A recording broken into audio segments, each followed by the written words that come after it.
Firefox or any of the other ones. It's easier. Edge puts you right into Microsoft Teams if that's what Barbara's having trouble with. That's what I was trying to say. Thank you.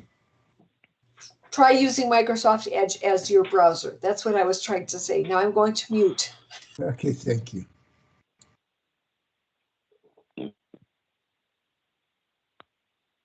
Good evening and welcome to tonight's public hearing. My name is John Urino. I'm the zoning examiner for the city of Tucson. This is a continuation and reopening of the hearing in case C9-2012, 6th and Campbell planned area development. Ms. Manning, can you determine whether the applicant is present? I wasn't sure that he had logged in or they had logged in yet. Yes, I am present. Scott Cummings. Thank you. Thank you, Scott. Appreciate that. So let's get started. Mr. Cummings, would you like to be heard first? I know there's a list of participants who you would like to call to testify first, but did you want to make some other opening remarks? Yeah, well, yeah, sorry, John. I mean, can I call you John or zoning examiner? What do you prefer? You may call me whatever you like. John is just fine by me. I don't even think I'm being disrespectful, but it's easier for me. Okay, yes, we do have a few people that do want to. We have 4 people. 2 are on by phone. They're having difficulties with the internet also.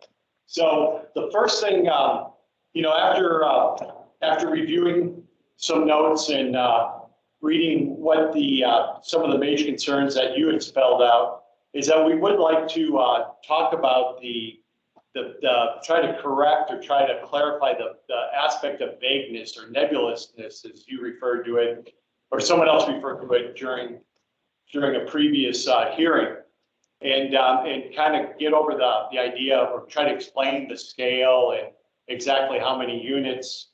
And when it's broken down, I think everyone will have a much better understanding. So what I'm going to do is I'm going to refer over to Miguel. He's going to go through that, and then I'll come back after that. Okay, thank you, Scott. Miguel, just start with your name and address, please, and then go ahead and tell me what you'd like to. So it's Miguel Portavia, and my address is 701 North Country Club in San Hughes. Thank you. Go right ahead. I need to take. Can I use the screen? Can I go ahead and? It's okay by me. Okay, I got to learn a new one here. Is it right here? I think it's that one, right? Yeah. Okay.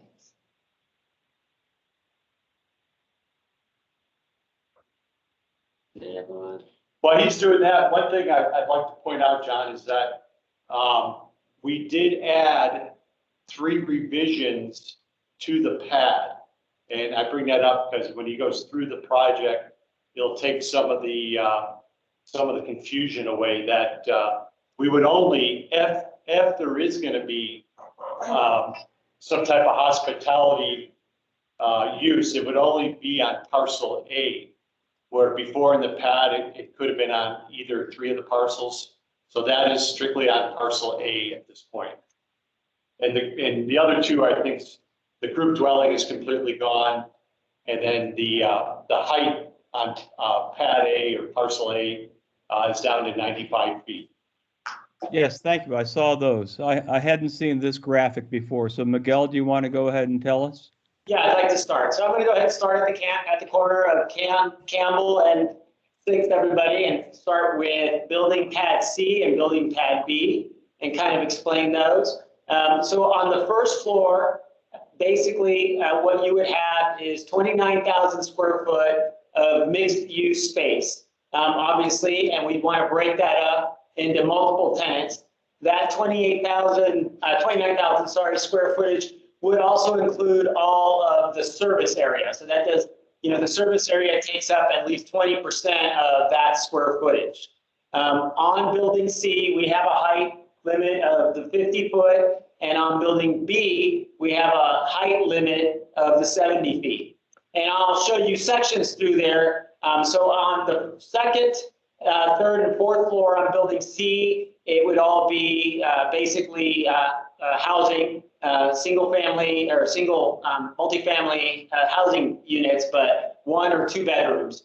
And then on building B would echo building C. And again, you'll see that in the sections, and all the floors above building, the ground floor would also be housing, residential.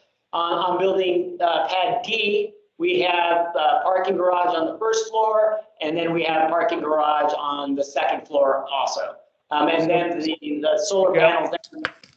Miguel, I had a quick question, if that's okay. What are the building number of stories for B and C? I'm going to get to that on the next page, if that's okay. Okay, sure, go for it.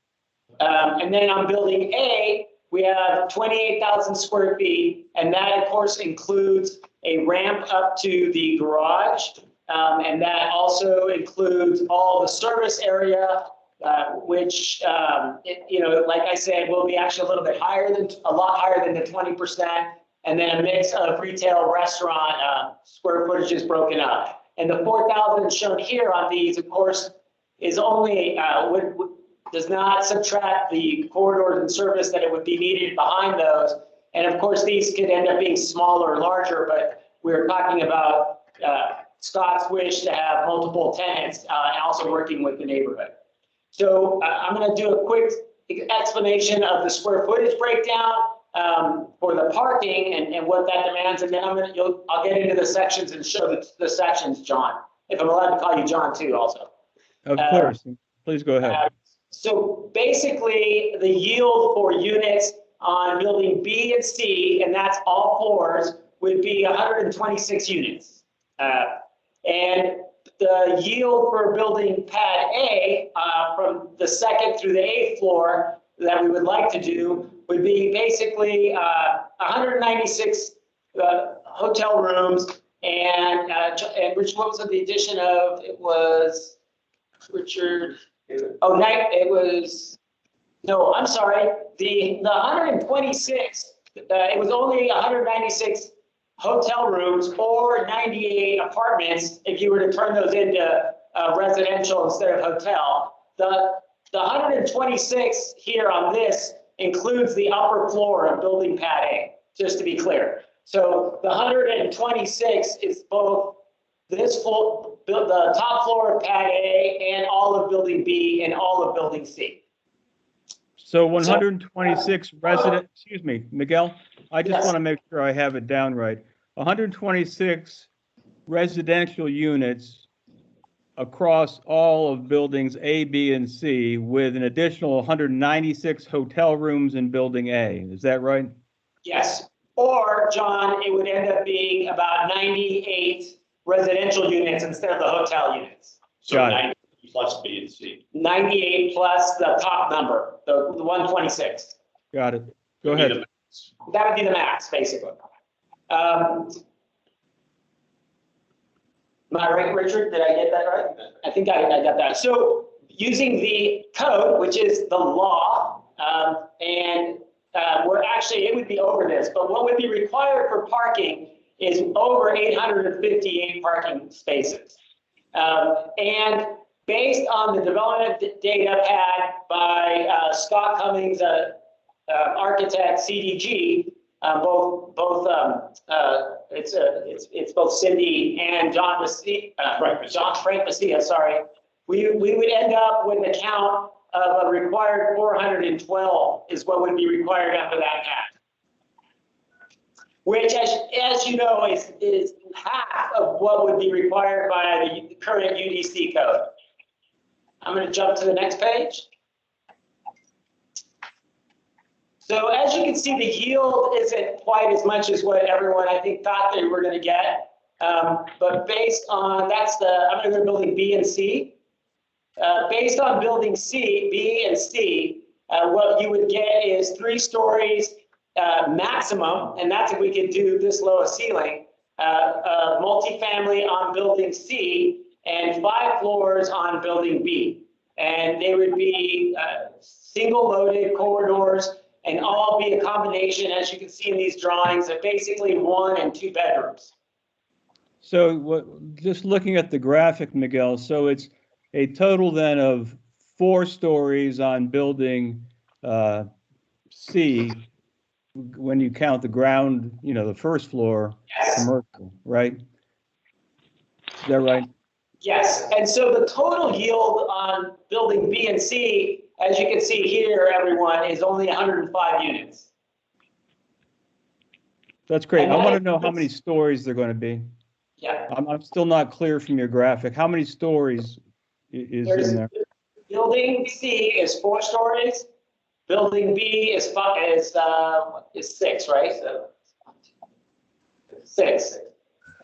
With 20 feet of ground floor. Because there's Right. 20 feet at the ground floor. Got it. Okay, go ahead. So is that clear? Yes, now it is. Thank you. Okay. As you can see, there's single loaded diagrams, so it doesn't take up the complete whole footprint because that's not ideal for residential, layout. But this is roughly what a layout would be based on those square footages of what's allowed on the pad. Again, so the yield isn't as much. I'm going to go back to the hotel. On the hotel, basically what you're looking at is a first floor of retail, mixed use, lobby, and restaurant. That would be 20 foot. 2 floors of parking, 4 floors of hotel, and 1 of multifamily. And that right now is topping out at 95 feet. And they're very short floors. So the yield per floor is basically, you can see right here, is 49 rooms. With the open space facing north is what we'd want to do towards the U of A. Again, the first floor would be taken up by a lot of circulation and service. So that 28,000 square feet, we're not getting a full yield of all retail, restaurant, and lobby, obviously. I'm going to jump to the next diagram. So this is taken through the highest part of the building A, which is obviously it'd be residential. So whether it's hotel or whether it's units, this would be a maximum height of 95 feet. This is 7th Street, and this is the row of residences that you currently see along 7th Street facing north. And then this is the height of the existing garage right now built by the University of Arizona. And then this diagram section shows our 8 stories, which shows the mercantile for the first floor, which is mixed use, the 2 parking, the 4 floors of hotel, or in this case, residential, and then the top floor of multifamily residential. And this would be open space because it would take up the whole footprint facing north.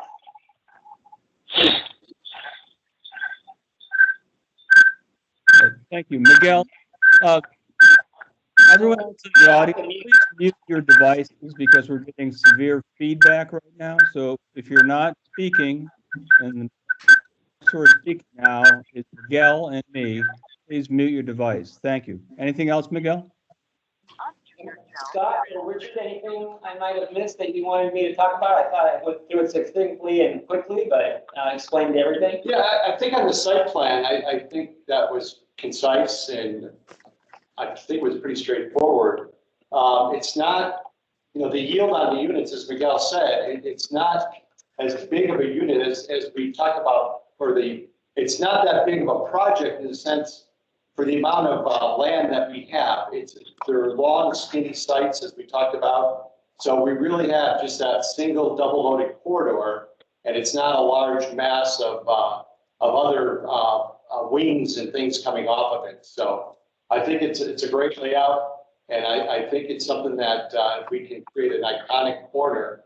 Are we going to this next one right now? So I was going to bring up the points. I think we should talk about your points. So as I mentioned earlier, I agreed to go ahead and make 3 changes to the pad regardless, moving forward. And then I also wrote this letter, which I tried to mirror it as close as I could to the bullet points of the Rincon Heights letter, what they were requesting. So I don't, John, you should have gotten a copy of this. Yes. Scott, I've seen this and reviewed it in detail, but you can tell me anything you want to tell me, of course. But I've read it. Well, at this point, I mean, do you want to go through point by point, or do you think you understand it enough to, or is there anything that on there that, I mean, I think we really, I think the biggest thing is that anything that we could do to minimize any negative effect into the neighborhood, we're trying our best to do. I mean, I really believe that this project can support this type of development being on the perimeter of the residential, as in the university area plan, it talks about enhancing the quality of life. I truly believe that we can bring, with the layout we have, we can bring great services on the ground floor. Hopefully, if it's a market with some food and beverage, the retail. The one thing I think is important is that, unfortunately, this property is really unique in the sense that here's a property that is being governed, so to speak, by a plan that was written in 1989, the university area plan. And as we all know, since 1989, a lot of things have changed in that neighborhood or around the university. I think at that point in 89, I mean, I think there was still private ownership. In fact, I know there was a Law Theater was still on the north side of 6. So, you know, that plan, I feel is antiquated, but I understand that, you know, you still have to consider it when you're making decisions. But with Plan Tucson, I think it's a little bit more in line with what this parcel should fall under. You know, we have almost 2.5 acres or 2 acres that was once part of the neighborhood. It's no longer part of the neighborhood, and yet we still have to treat it, you know, under the Tucson Land Use Code because it's still owned privately. But I do think that, you know, whenever these plans talk about to try to acclimate to your surrounding neighborhood, this is where it becomes perplexing. If you look at this, we have this diagram up, right? This is what I've been seeing. Everyone's seeing I mean, this. if you look at the plan, and in front of the 65 to 85 foot parking garage, you've got 30,000 feet of land that is really surrounded on 3 sides by the university. Is everyone seeing the aerial? John, are you seeing the aerial with the green marks? Yes, I am, Scott. Thank you. You know, and then, you know, only when you look to the east, do you find, you know, you're looking at the other properties I own. And so I really, you know, I think on that parcel especially, it's important that, you know, the neighborhood is important and we need to be sensitive. But I also think that garage really creates a barrier and allows you to really do some things there that you wouldn't do without the garage there. And I think the same thing when you look at the overall being on the corner of a collector and an arterial street.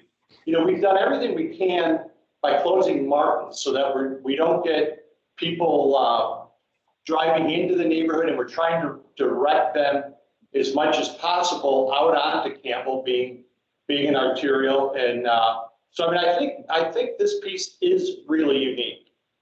It'd be different if it was farther down at Euclid and 6, but being on this corner that's with Campbell Avenue, I think it makes it pretty special.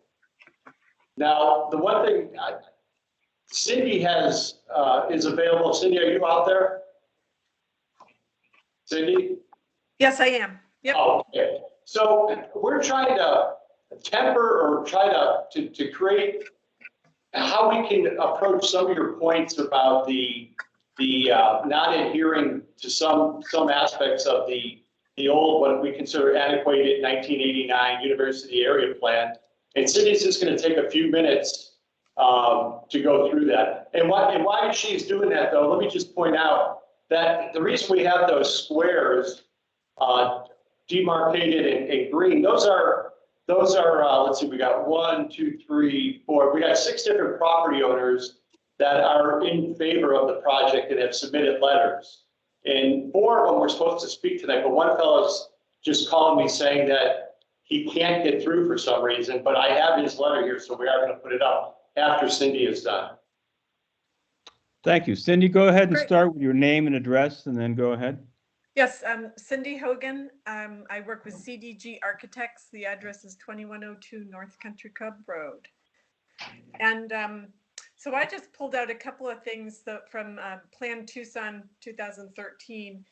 It talks about the future growth scenario map and identifies this pad location as part of the U of Arizona campus area plan building block. And it's defined as follows. Campus areas include and surround large master planned educational, medical, or business facilities.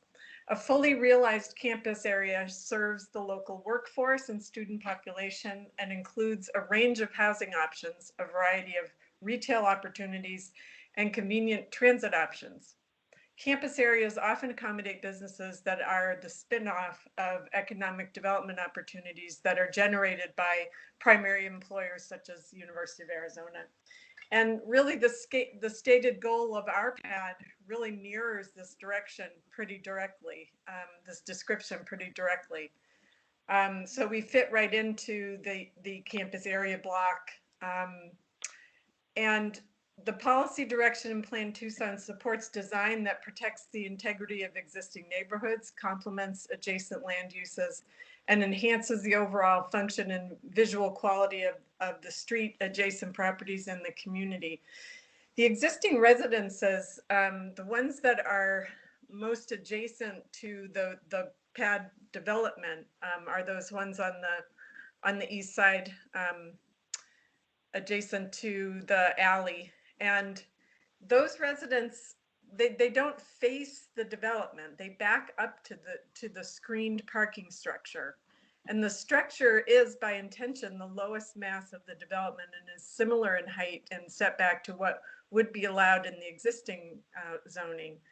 And the higher massing, again, by intention, happens at the farthest distance from the neighborhood.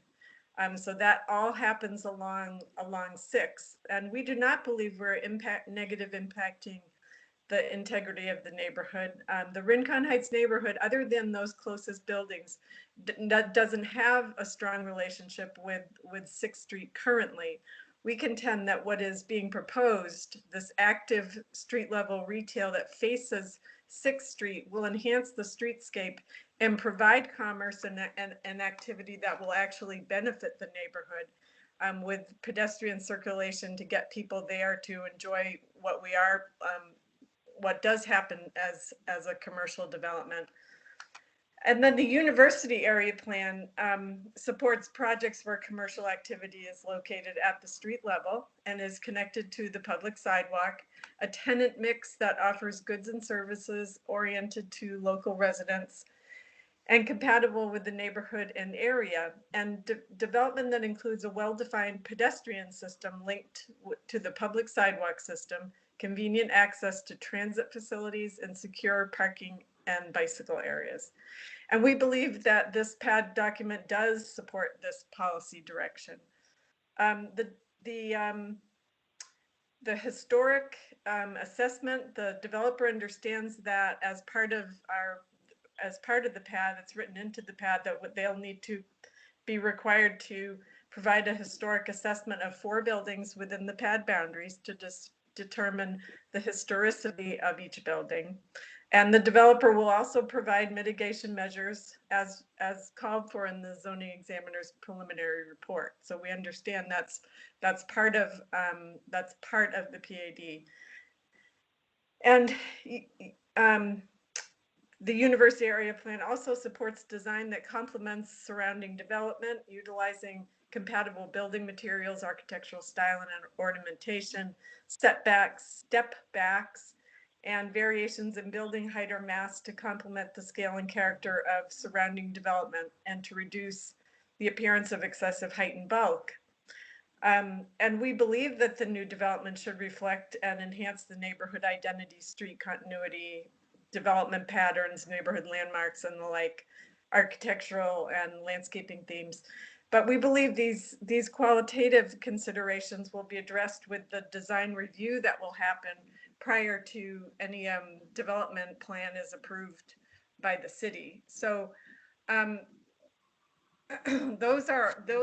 we made some pretty intentional decisions to put the higher massing behind the parking structure as was spoken of earlier. Again, there are no parts of the neighborhood that face onto this development. They all back up to it. And we still find it to be a reasonable and amenable plan for the neighborhood, especially as a transition between the university scale and massing and architecture to the residential neighborhood. Thank you. Scott, anything else from your side before I call on the witnesses? I think at this point, if we can get people to speak, that'd be great. And we do have some more things we'd like to follow up with, though. Okay, well, what order? Let's finish your list and then we'll start calling folks. Okay, can you see if Lisa Thompson's available out there? Okay. Lisa Thompson? I am. Please start with your name and address and then go right ahead. My name is Lisa Thompson. I live at 346 North Warren Avenue.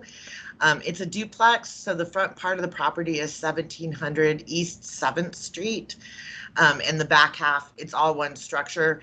I'm the southwest corner of Warren and 7th.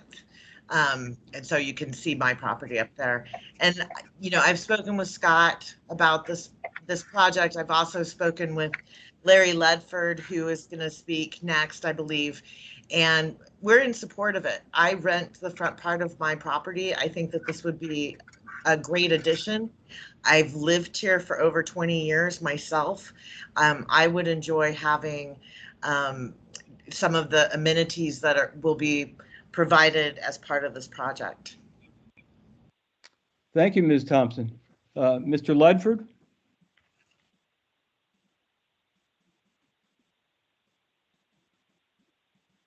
He called, he's been trying to get through on the landline and having a hard time, but we're putting up he owns, Lisa's right, Lisa is on I'm sorry, go ahead, John.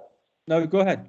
Oh, okay, Lisa is on the corner, she's on the, what would be the southeast corner, then Mr. Ledford lives right next door, he owns 2 houses. And, I'm actually on the southwest corner. Oh, southwest.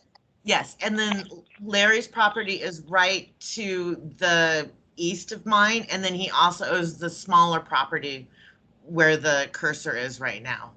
Okay, thank you, Ms. Thompson, for clarifying that. And Scott, I've read Mr. Ledford's approval, so that's fine. And also just to, and then the gentleman that lives to the east of Larry, you also have a letter from a man by last name of Redhide. Yes. So you got they were printed very small. And so then let's see if we can get Charles Hyde. Are you out there, Charles? Charles? All right. He's another property owner on 8th. He was having difficulties. There should be a letter in from him somewhere. He will speak at the, if we have a hearing at the mayor and city council, we'll have it straightened out. And then Dave Chiappetta, who's a neighbor behind the B and C properties. Mr. Chiappetta, go ahead and start with your name and address, and then go ahead. Hi, my name is Dave Chiappetta. I own property at 1809 East 7th Street. It is one of the properties that backs up along where the proposed garage is going to be. And I just want to say I'm in favor of everything that Scott wants to do here. I look forward to everything that's going to be built there. And I think it's going to be great for the community. Thank you very much, sir. Anyone else, Scott? I had another name from the list you emailed into Planning and Development Services, Mr. Dobris, Daryl Dobris.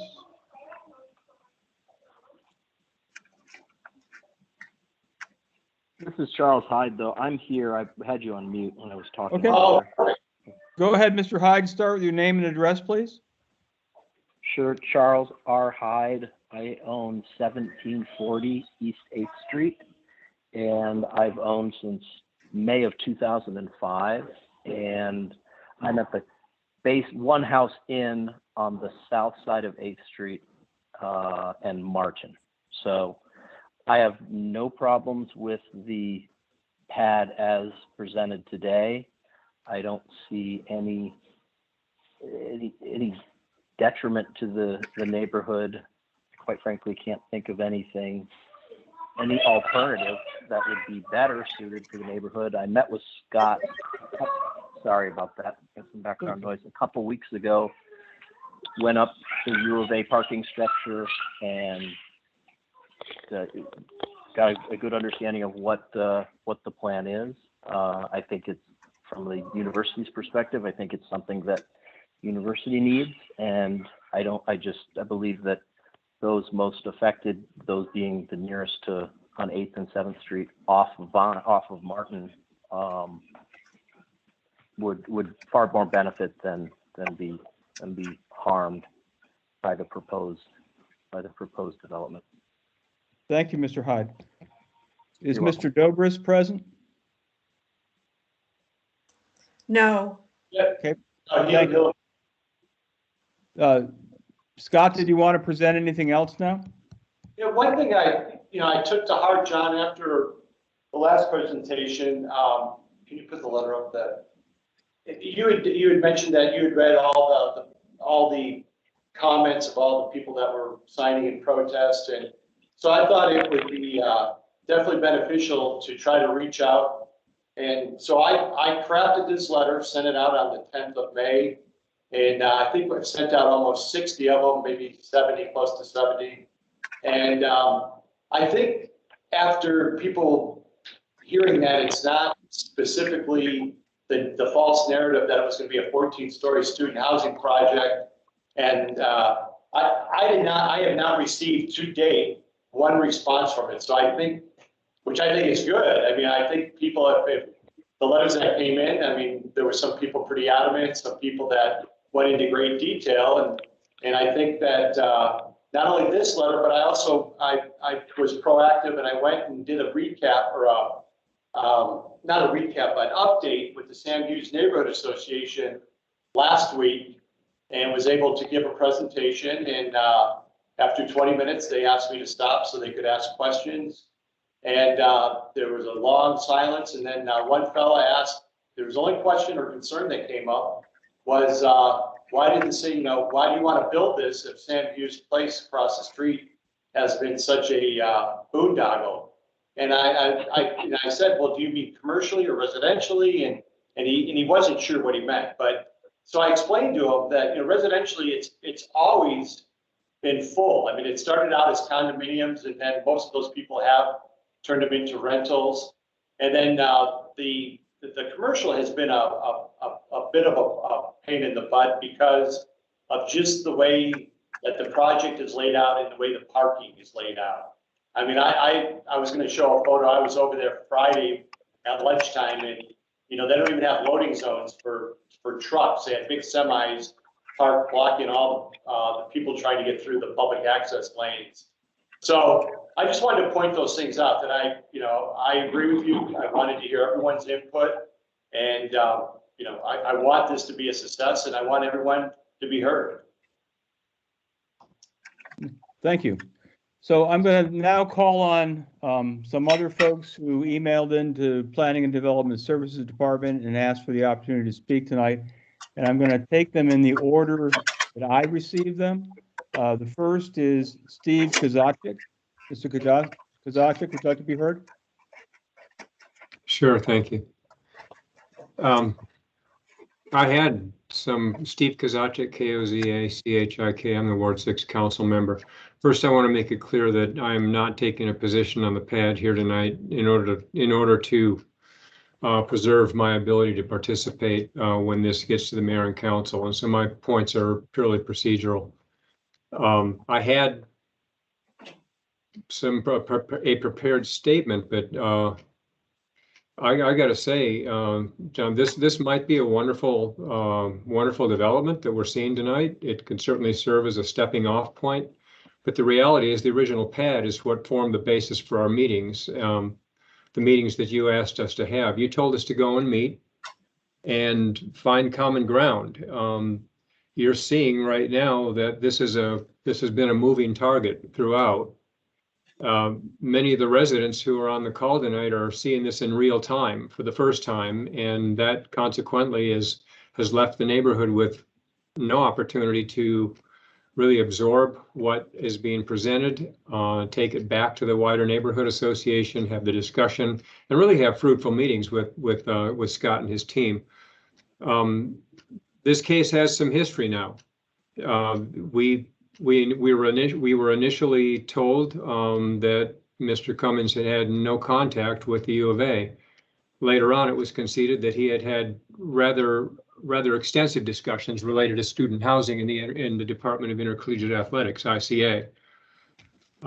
After our last meeting, Scott called me and asked, after your ruling, he called and asked procedural questions, the kinds of things such as, can we still make changes? Can we meet some more? There's the next step to go to the mayor and council, those kinds of things.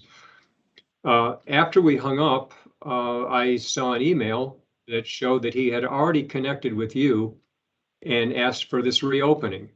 And I let Scott know that based on that exchange, those exchanges, that I felt that our conversation had been just disingenuous. During our joint meetings, the ones that you've asked us to have each time this has been continued, we had lots of discussion about 140-foot height, group dwellings, the potential for an 18,000 square foot bar. In fact, that is what I believe was the catalyst for this letter that's still up on the screen. And it's interesting to note that he calls this 14-story student housing project a false narrative. He had never planned on it. In the letter he sent out yesterday, he took it off the table. It's been in the pad. Group dwellings has been in the pad since day one. The 140-foot height has been in the pad since day one. And to refer to that as a false narrative is simply not true. It's made these discussions really difficult to have, the ones that you've asked us to have. My point is that unfortunately, the case has turned into a credibility case. I'll refer you back to the Benedictine pad. We had a similar level of distrust that became evident, and we solved it by drawing into the pad document some very explicit design criteria, commitments such as landscaping buffers and heights and use restrictions, and more specificity than what is generally in the norm for a pad document. And it's my belief that given the way this process has evolved, we're going to need a revised pad document that contains a Benedictine level of specificity, not this sort of trust me rhetoric that we keep hearing and it'll all work out. And in fact, in the letter that he sent out that is still on the screen, he says the project such as this remains fluid. He used that same word in the letter he sent out last night. It is imperative to remember that this project remains fluid to final development final development plan review and comments. So here's my point. Last Wednesday we met. Okay, last Wednesday we met. The conclusion at the end of that meeting, and I even said that I felt like we had not advanced the ball down the field 1 yard. When we all agreed to continue to meet and to try and find common ground, recognizing that between last Wednesday and tonight was going to be a tight fit, and we probably were not going to be able to have sufficient numbers of meetings between then and now to check all the boxes. The next day, Mr. Cummings reached out to everybody and said that he had reconsidered, and we were simply moving ahead with tonight's meeting. Then last night, we get the letter that's on the screen now. This is a moving target, Mr. Reno. I believe that tonight is not only a waste of your time, but frankly, the neighborhoods and mine and my staff as well. You asked us to engage. We have tried seeking the changes that we have sought changes that frankly many people are seeing for the first time. There was a small group of neighbors that saw some of this. They saw this letter last Wednesday. They expressed very clearly to Mr. Cummings that they were going to need time to go back to the neighbors, to the neighborhood, because a group of 3 or 4 neighbors doesn't represent the entire group. If Mr. Cummings is prepared to commit to changes, then those need to be reduced to writing and in a new pad submitted. This can't continue to be a fluid conversation where every time we have a meeting, we're seeing new things. This development is going to affect the quality of life for those neighbors who live in Rincon Heights, despite what Cindy Hogan had to say and a couple of the speakers. This does directly affect the neighbors. There is massing, there's density, there's parking, there's traffic, there are use considerations. We very specifically had the conversation about an 18,000 square foot bar, which he continued to deny up until the last Wednesday's meeting. In fact, one of the PowerPoint slides that Miguel had up has rectangle that shows 5 or 6 different commercial uses, each blocked out in 4,000 square feet increments. And I asked the question last week, is this where your 18,000 square foot bar pops up? And Scott denied that it was ever a piece of the conversation, which is interesting because in the letter that he sent out last night, he specifically references it on page 33 in the pad that the large bar in the UDC definition was in fact at 18,000 square feet.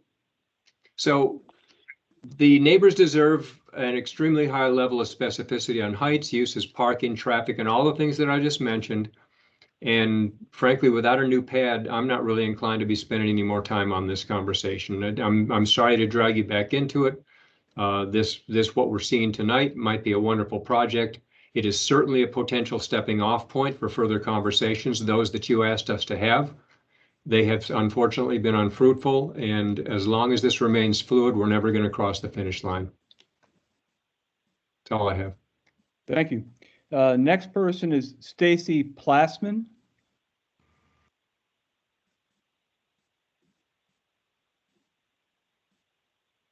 Stacy, I see you're muted. Yeah, I'm okay. Am I unmuted now?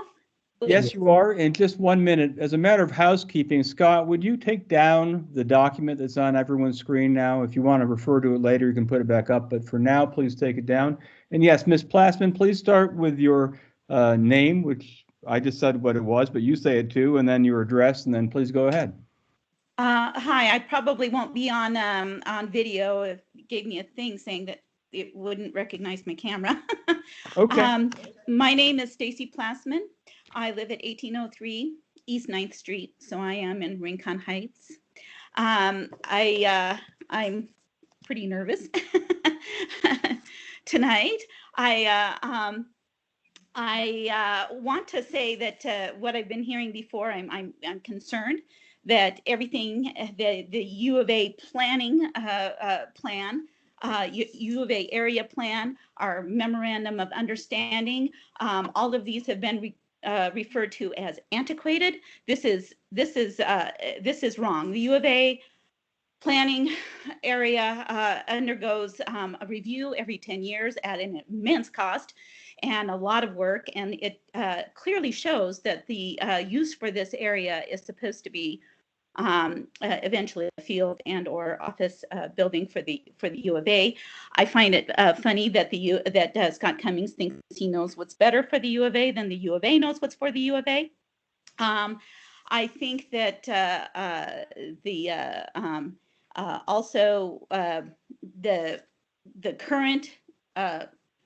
the current zoning is absolutely sufficient for profitability and design considerations, and doing something pride of design can all be done within the current zoning as is, and any change in zoning is a very, very serious business. And especially when we have the U of A planning plans and the memorandum of understanding, which Scott Cummings has known about for over 2 decades, and that should count for something for sure. And I also heard that even what would be on the corner between Martin and Campbell can all be accomplished within the current zoning that's there. The main thing, I guess, which would be different would be this very tall building just north of the parking garage. This would lead to an urban canyon, which, as we know from the 5th, 6th Street CCAG project, which also, again, was a big project, a lot of study, a lot of people put a lot of work into it, and the recommendation was to try to not have an urban canyon effect along 6th Street. I do believe that a tall building would do that. We have other corners of the university that have tall buildings as well, so I don't know that that would make this any unique or better looking than any of the other ones, which haven't don't necessarily, even by Scott Cummings' suggestion, added to the welcoming of the area to the university.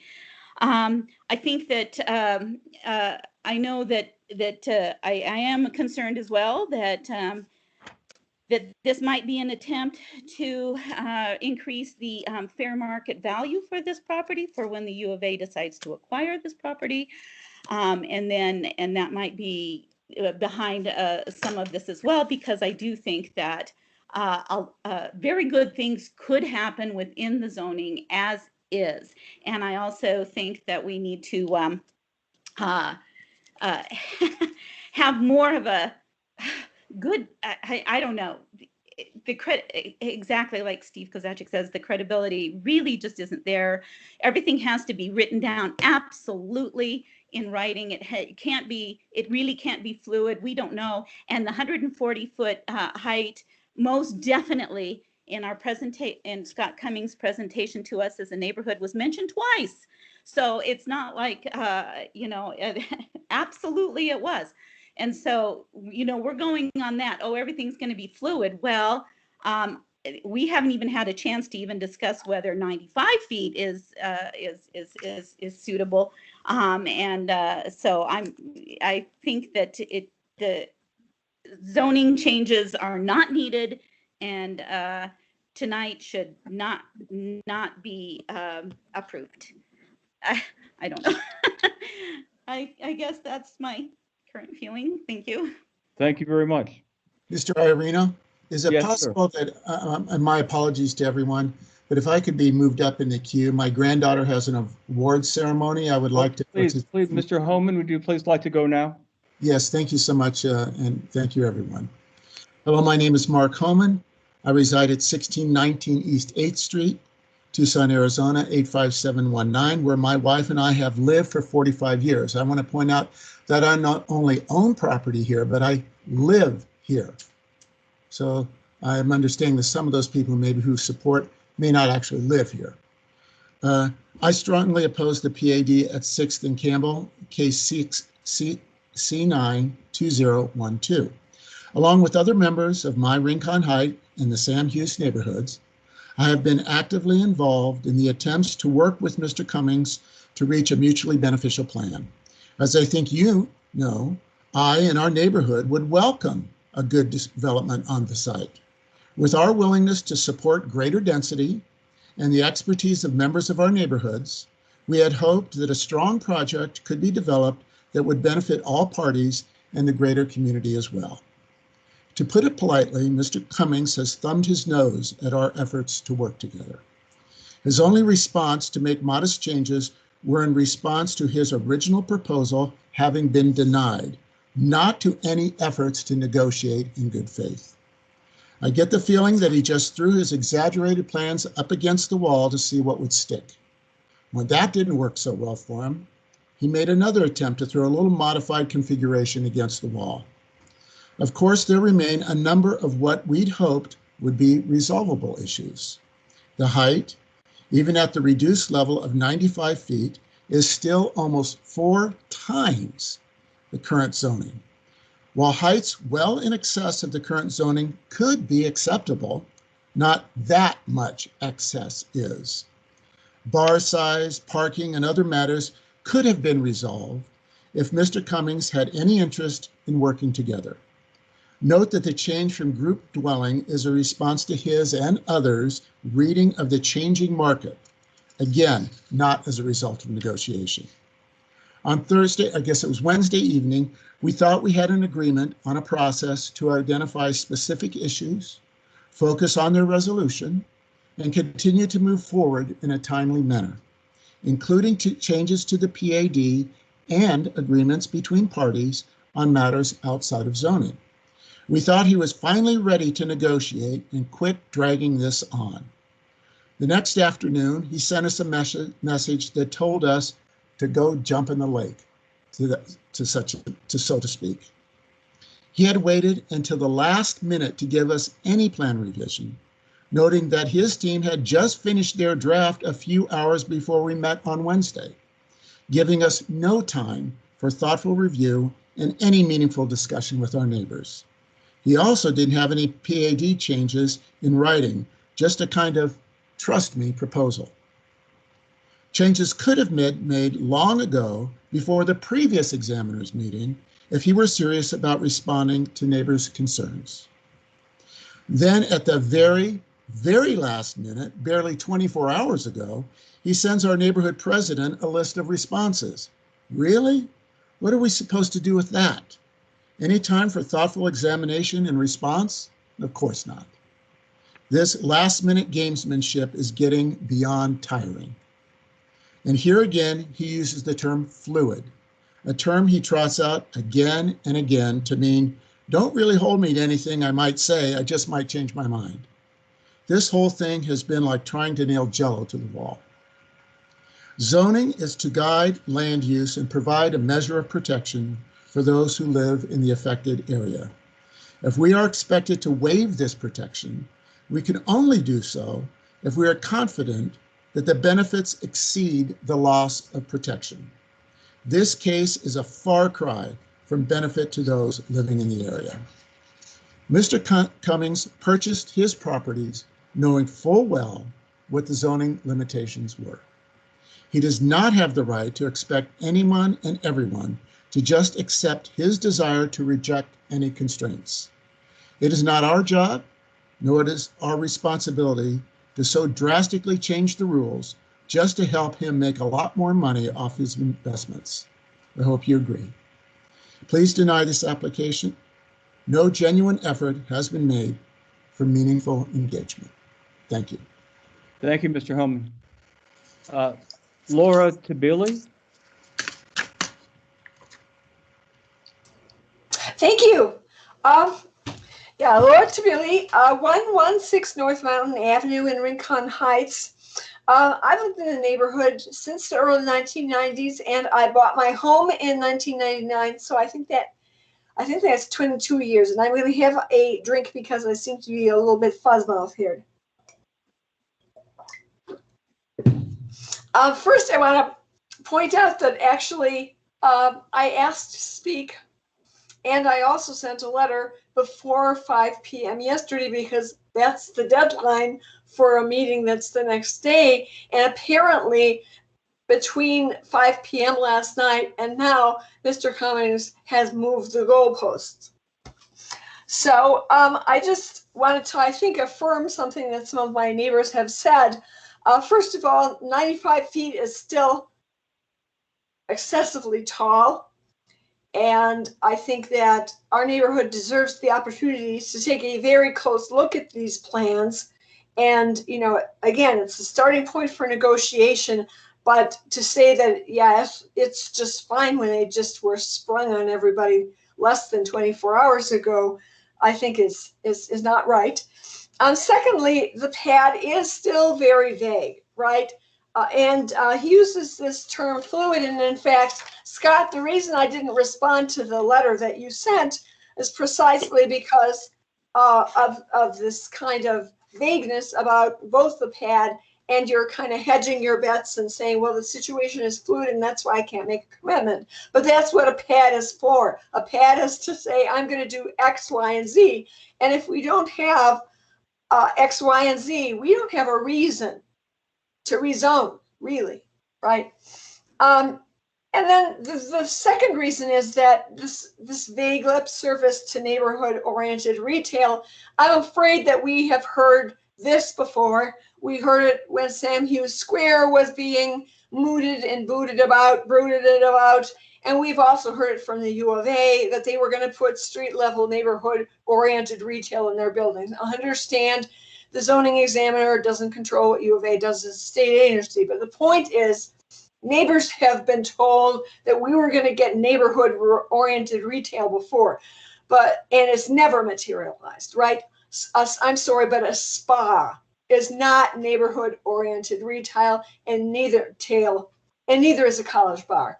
So, again, more specificity might be in order, but this vague promise about neighborhood-oriented retail is not something that I'm inclined to take very seriously. And then the third thing I want to say is that I've lived here longer than some of my neighbors, and so I'm aware that we actually have a history with Mr. Cummings.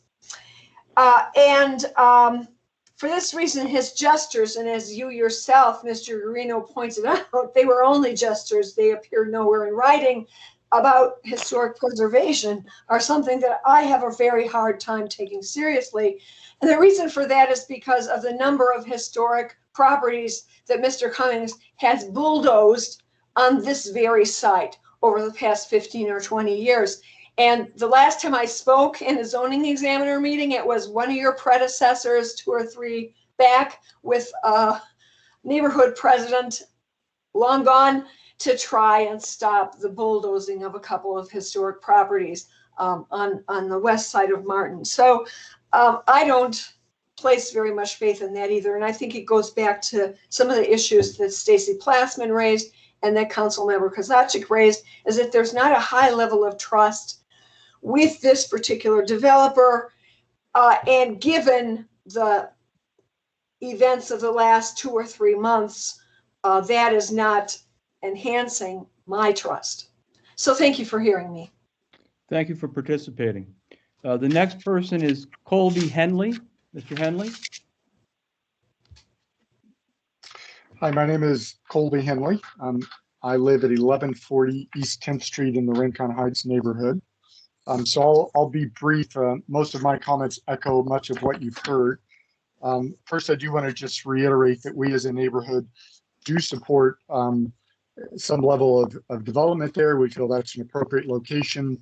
So we, again, as you heard, we are not against development on that location. We want it to be appropriate for the neighborhood. So we find ourselves here today, kind of, as already has been mentioned, that we're in a place where the applicant chose not to really engage on a meaningful level with the community, and then didn't like the outcome of the the preliminary hearing report, and racing to make last minute changes for this rehearing. And as already been mentioned, the list of modifications that was on the screen is definitely a step in the right direction, and we're glad to see that. However, again, these were first given to the neighborhood a week or so ago. Many we just saw up on the screen. The diagrams we've seen up on the screen, but never provided. So again, just a lack of specificity and certainty about what his intent is versus what's actually written into the pad. And so we, as a neighborhood, are committed to meeting and working this out if Mr. Cummings is, but I feel at this point, this is just not a mature enough proposal to move forward. Thank you. Thank you, Mr. Henley.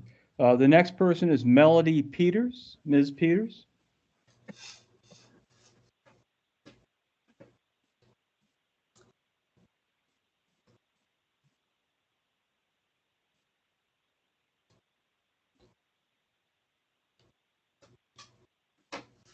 Ms. Peters, would you like to participate?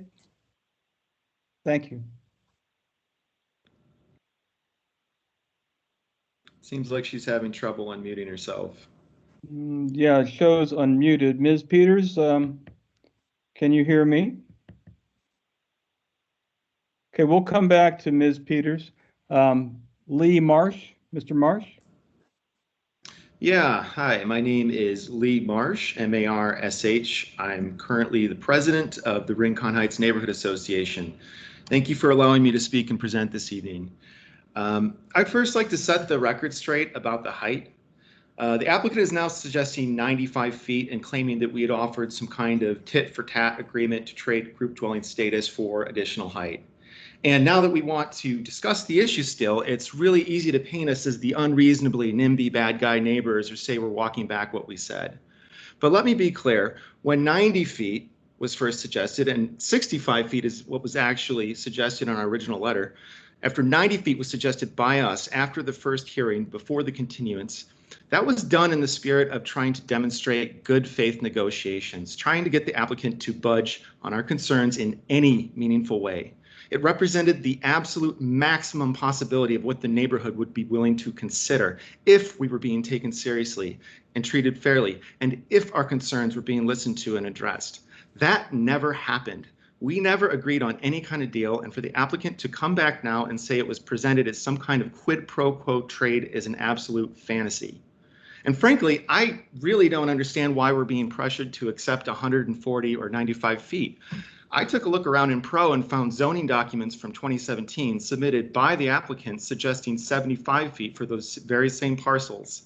Clearly, even he has some very different ideas about what's appropriate at that site, and it further demonstrates how it should be a topic open to discussion. But the applicant told us in writing already that he has no intention of discussing anything else with us. Secondly, I'd already drafted a letter of what I was planning to say tonight, and I had to rewrite it last night because what Cummings is saying and promising keeps changing by the hour.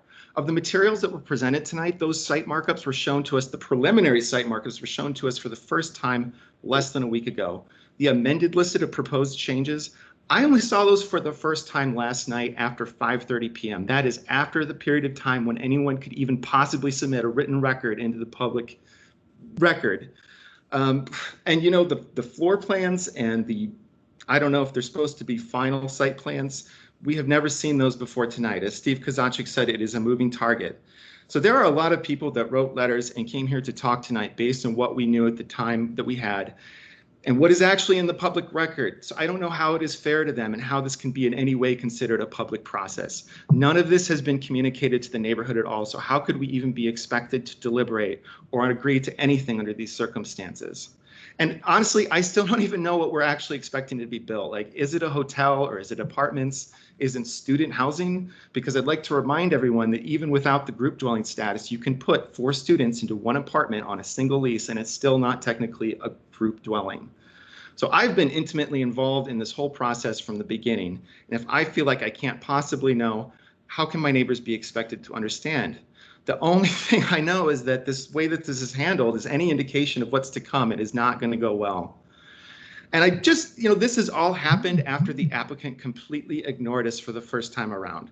The case was reopened based on the applicant misquoting and misrepresenting me personally. This is after the applicant sent a letter to all our friends and supporters calling us, in so many words, liars. I had a neighbor tell me yesterday that they were sickened by that letter.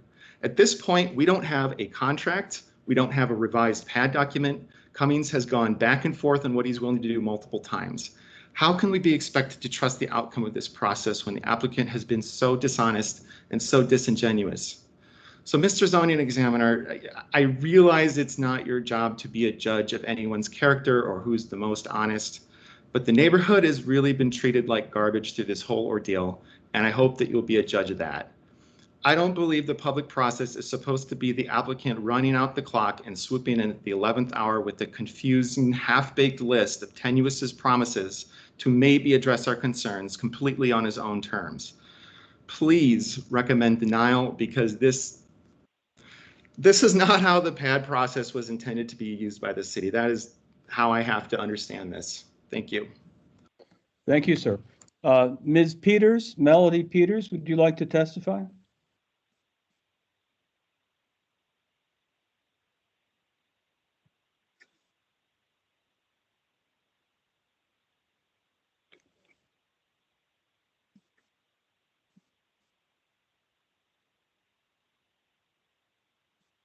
Okay, well, so Ms. Peters, it shows on my screen that your microphone is unmuted, so we should be able to hear you, but regrettably we can't. I have reviewed your written protest that you filed, and so if someone in the audience knows Ms. Peters and can telephone her, but I kind of need to move on to the next witness, and then we'll come back to Ms. Peters if we can get her online. The next person is Mr. Kinney, Timothy Kinney. Good evening. Good evening. My name is Tim Kinney. My address is 4957 East Fort Lowell Road, 85712.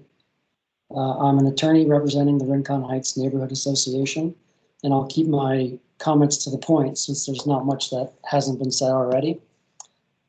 Regarding the vagueness you noted in your preliminary report, the PAD document still hasn't been updated.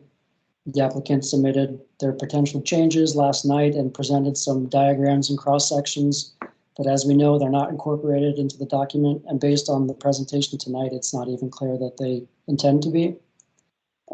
Despite any good intentions on the part of the applicant, the neighborhood needs these clarifications and changes in writing in the PAD document so that they're codified as law. Without these things being in the PAD, it's as vague as ever, and any future property owner could still build whatever they want. In addition to this issue, the neighborhood is still not satisfied, as you've heard, because of the quality of their interactions with the applicant, and because 2 of their 3 major concerns are still not addressed, which they've been very clear about since the very beginning, which are, the building heights still being too high and affordable housing issues still being completely ignored. Many, if not all of the items on the applicant's list of proposed changes require additional discussion by the neighborhood to fully understand them, and then additional internal meetings by the neighborhood themselves, and they haven't been given this opportunity. Finally, as you've heard, the applicant and the neighborhood met last week to discuss possible changes, which were largely the same changes that the applicant submitted to you last night. Both parties agreed last week that the applicant would attempt to request a continuance tonight so that more meetings could take place, giving us all the chance to fully talk through all the concerns and thoughts. The next day, the applicant completely disavowed this agreement, refused to seek a continuance, and stated flatly that further meetings would not be a good use of anyone's time. I don't know what the applicant expects the neighborhood to think after such an about face, or how the applicant expects the neighborhood to trust his intentions after this. The bare minimum they could do was ask for the continuance, hold a few more meetings, and listen to the neighborhood. Even if no agreement was reached, at least the applicant could say they did all they could. My main point tonight is that it's the applicant's responsibility to convince the neighborhood to support its application, and it's their job to get the neighborhood comfortable with the proposal. It's not the neighborhood's responsibility to make guesses and assumptions about what's being proposed and then fall into line because the applicant has a deadline approaching. These processes normally include meeting in good faith, sometimes over many months, to achieve a desired outcome, and not by trying to ram an application through the process at record speed. Apparently, this truth comes as a surprise. Regardless of the changes being proposed to the PAD tonight, the applicant's recent actions, combined with the fact that 2/3 of the major concerns remain and the PAD still hasn't been updated, has left the neighborhood no choice but to oppose it. And if it's the applicant's position that further meetings would not be a good use of anyone's time, we tend to agree. And so we ask that you recommend denial again. Thank you for your time. Thank you, Mr. Kinney. Ms. Peters, would you like to testify? Yes, can you hear me? Yes, thank you very much. Oh, Please go good. ahead. Thank Start with your you. name and address. Melody Peters at 1416 East 10th Street, which is in Rincon Heights. Thank you. Thanks to Laura for telling me to log off and log back on. That seemed to have done the trick. So prior to the last meeting of the zoning examiner, I had emailed you a letter co-signed by my husband, Jay Vosk, objecting to the pad on the grounds that Mr. Cummings had not made a good faith effort to work with the representatives of Rincon Heights and Sam Hughes neighborhoods to address their concerns, and that approving a pad application that did not have backing of the neighborhoods most affected would set a poor precedent for the pad process in the future. We were surprised to receive a letter after the last meeting from Mr. Cummings, which you have seen. He has put it on the screen, and claiming false narratives in relation to the 14-story building and also to the 18,000 square foot bar. We did not actually bring these issues up in our letter. And the innuendo that we had been duped by false narratives did not square with my recollection of the plan that Mr. Cummings had presented at Neighborhood Heights Association meeting that we had attended last October. So I asked our neighborhood listserv how the two contested claims originated. I was assured that the plan submitted to the city and to the neighborhood did indeed specify a height of 140 feet for the building north of the UA parking structure, and was provided a link to the document so that I could verify that with my own eyes. Given the current standard of 10 feet of height per story, it hardly seems like a perniciously false narrative to characterize a 140-foot tall structure as a 14-story one. I have been told by RHA members of our working committee on this project that the 18,000 square foot bar or bar restaurant is something that came up repeatedly in discussions with Mr. Cummings. In these meetings, Mr. Cummings has refused to commit to size limitations of a bar or bar restaurant. Additionally, although his letter refers to a bar restaurant, I have been told that Mr. Cummings has been seeking a Series 6 liquor license, the class of license that allows for an establishment to serve beer, wine, and spirits on the premises and for takeout without mandating the sale of food. From this, we would assume that he is planning a bar and not a restaurant that also serves alcohol. So much for the misleading claims of the false narrative in the content of this letter. After communicating with the listserv, we concluded that Mr. Cummings sent this letter to a select list of people who submitted comments to you. It seems inappropriate, even manipulative, that he sent this letter only to certain neighborhood residents, not to those most in the know who could easily see through his claims. So this is struck us as very manipulative, even rather sinister. About the project itself, I would like to make clear that I'm not totally opposed to higher level development on the corner of 6th and Campbell, providing that the traffic flow is well handled and that there are minimal impacts on the historic character of the neighborhoods and our residents' enjoyment of quiet. Increased housing density close to the university could result in fewer motor vehicle trips, and that is a good thing. There are other sustainability items in the plans related to alternative modes of transportation and landscaping that are encouraging. But an ideal project would set much higher goals for sustainability. If proposed roof use called for cooling vegetation rather than a possibly rowdy bar restaurant, I could imagine that we would gain a lot of neighborhood support. Even more support if we talked about yoga under the stars in a rooftop garden, and oodles of support if the emerging practice of agrivoltaics or growing food crops under solar panels were on the menu. There's so much opportunity to make this project one that is good for the community and the environment. Mr. Cummings' letter states that his proposed project will serve the immediate neighbors as well as the university community, and that he remains open to discussion. If he wishes to include businesses that serve our residents, I would encourage him to follow the example of the owner of the site at 9th and Euclid, who hired market researchers to find out what businesses the 3 adjacent neighborhoods would patronize. The winning suggestion was a hardware store, and that Ace hardware store has been flourishing there for years on that site as a result of that research.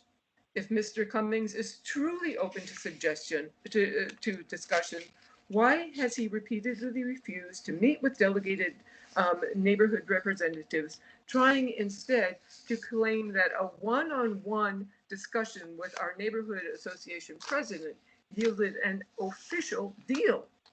In conclusion, I urge you to send this plan back to the drawing table until such time as the neighborhood associations can approve of the plan in their public meetings. Thank you. Thank you very much. Would anyone else in the audience like to be heard? Yes, John, my name is, go ahead. Okay, one of you please go ahead. Go, John. Go, John. John? Yes, go right ahead. My name is Gil Gordian. I would like to make a brief statement, please. Yes, please go ahead. Start with your name and address, sir. Yes, my apologies. It's 3:15 a.m. I'm calling from overseas where I'm finishing up a project for the United Nations. My name is Gil Gordian. I represent the owners, including myself, of 1801 East 7th Street. I will keep my comments brief. Originally, the architects of this project described this project as bold. However, what bold is to one person may be intrusive to another. The recent modifications to the project highlighted in Cindy Hogan's letter to the board do not significantly transform the project or the amount of nuisance it will cause in the local community. These include no group dwelling and a building height from 140 feet to 95 feet.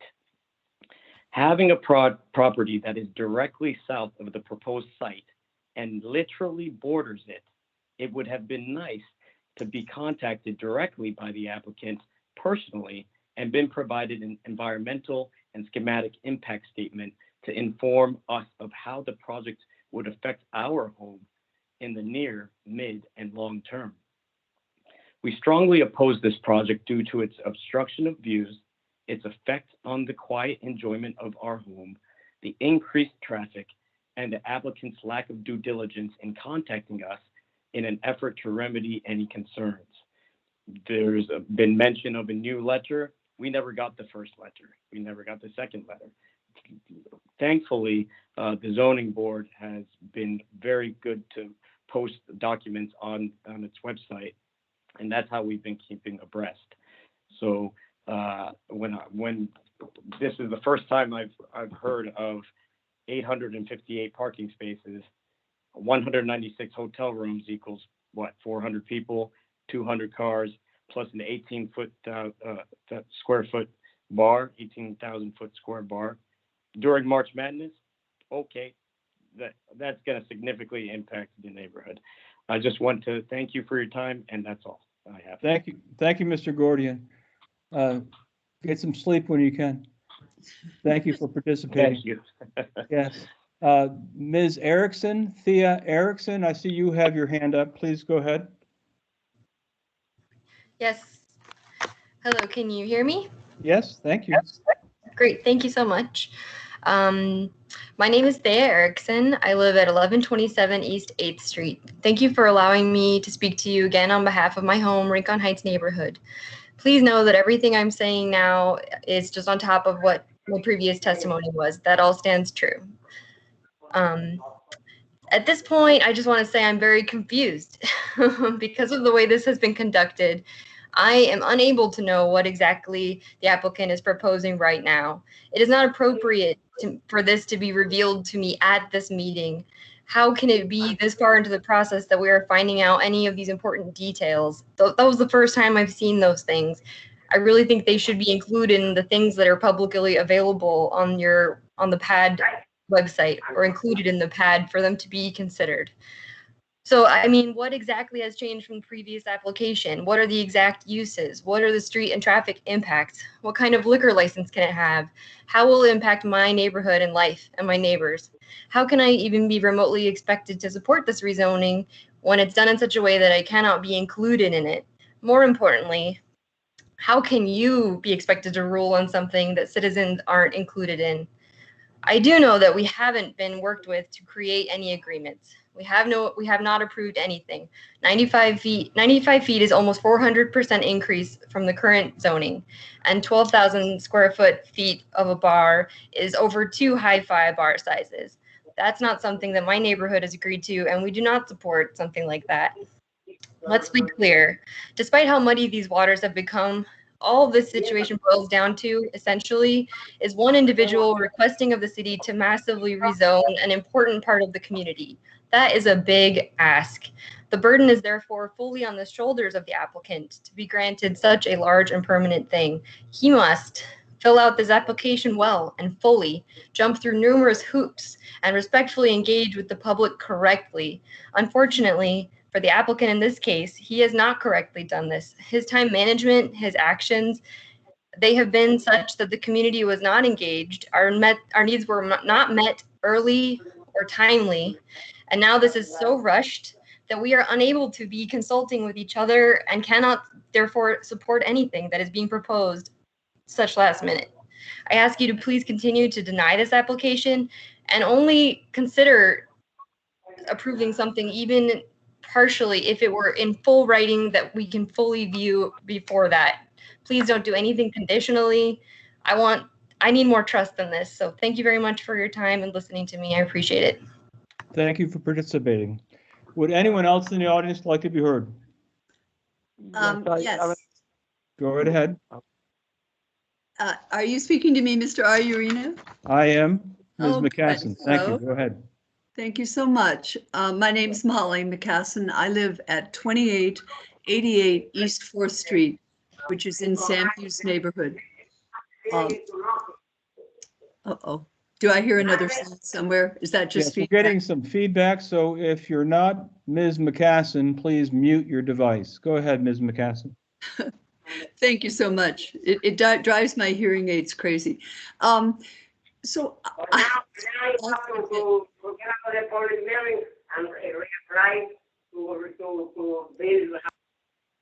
Ms. Manning, do you have the ability to mute the open line there so we can continue with the testimony? If you do, please do so. I appreciate it.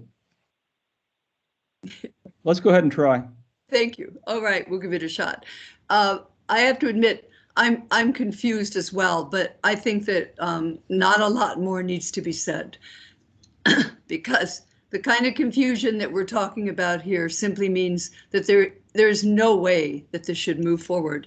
I know in my time on the council, when there is such a lack of trust and such a lack of common work together, for such a large rezoning, and that's what a PAD is, huge rezoning. There's no way that this should move forward. I'm confused. I appreciate what Councilmember Kozaczek said, that this pad needs to be entirely revised with specificity and everything in writing.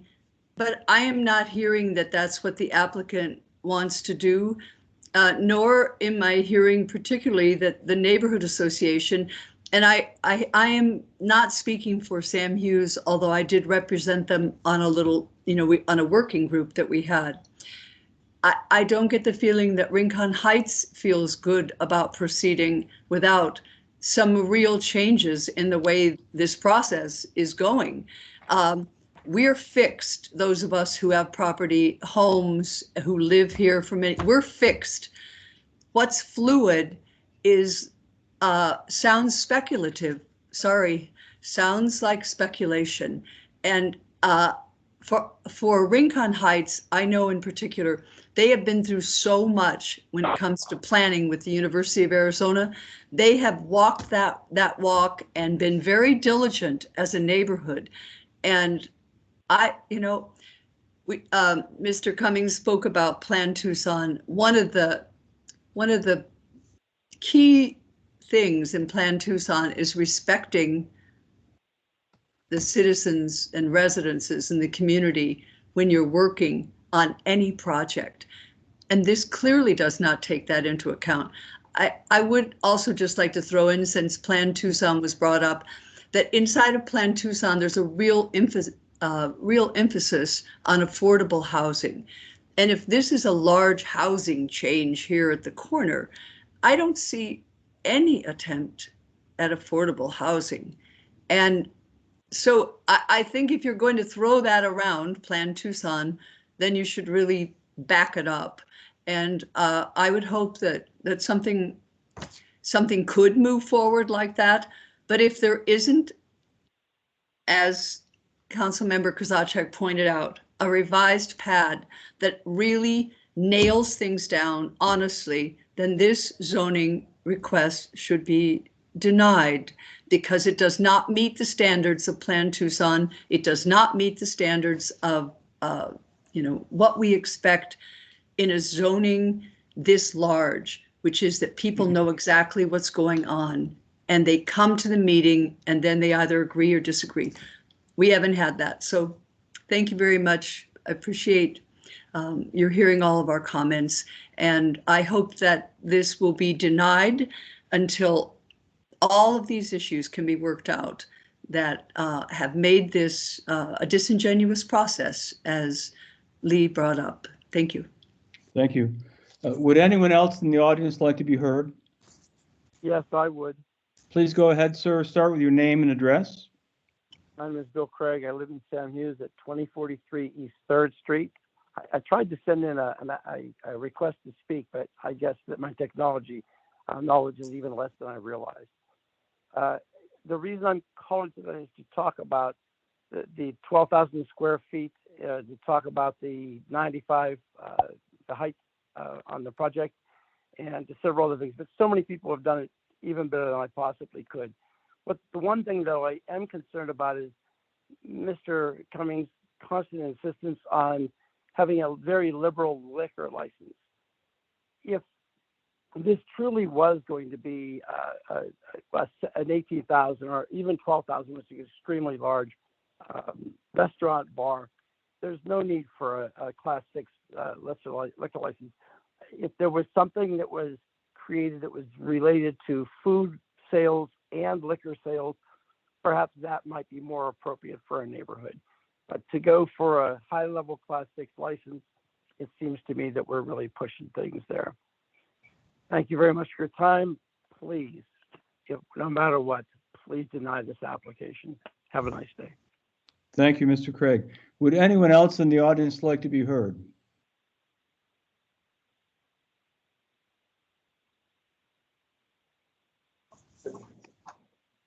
Thank you.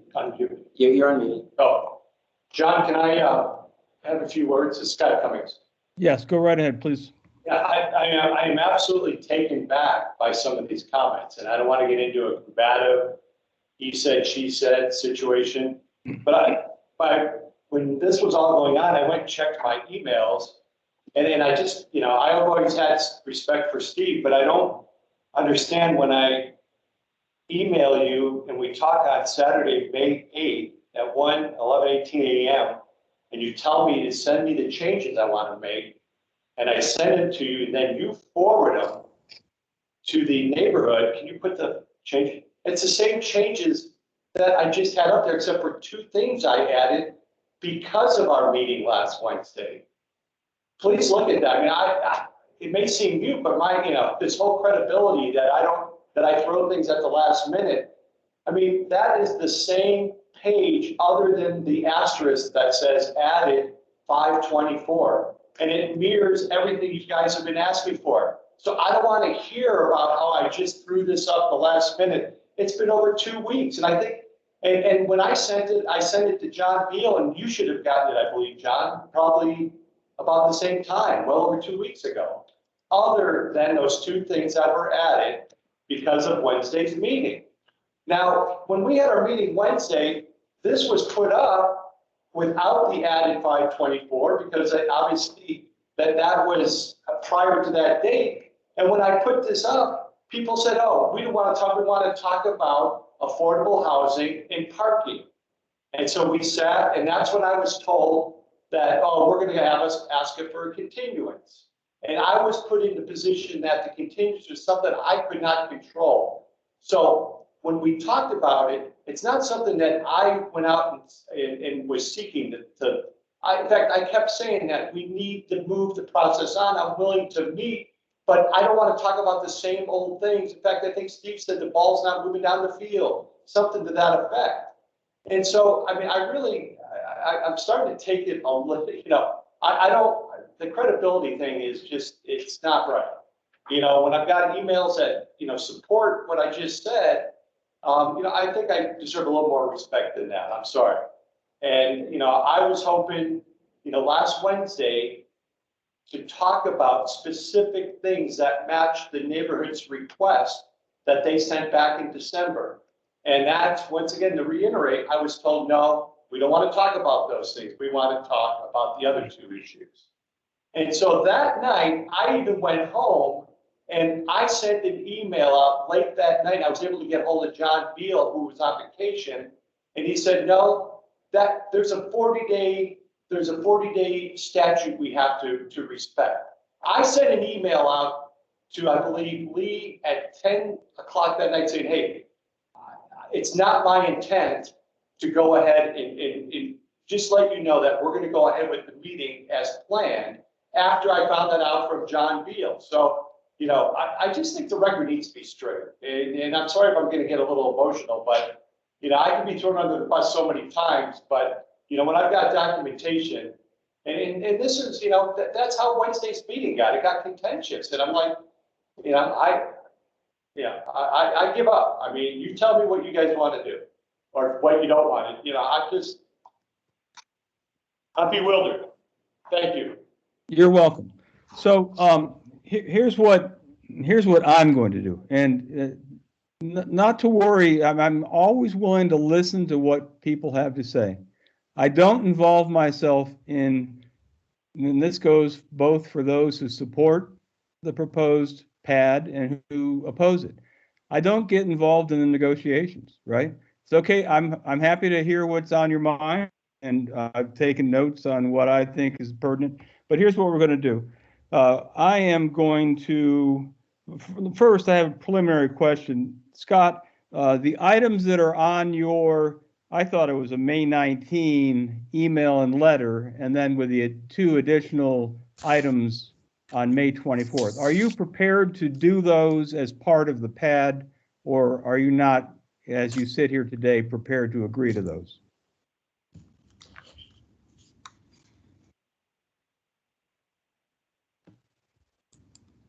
Scott, are you there? The 3, and Cindy can back this up real quick.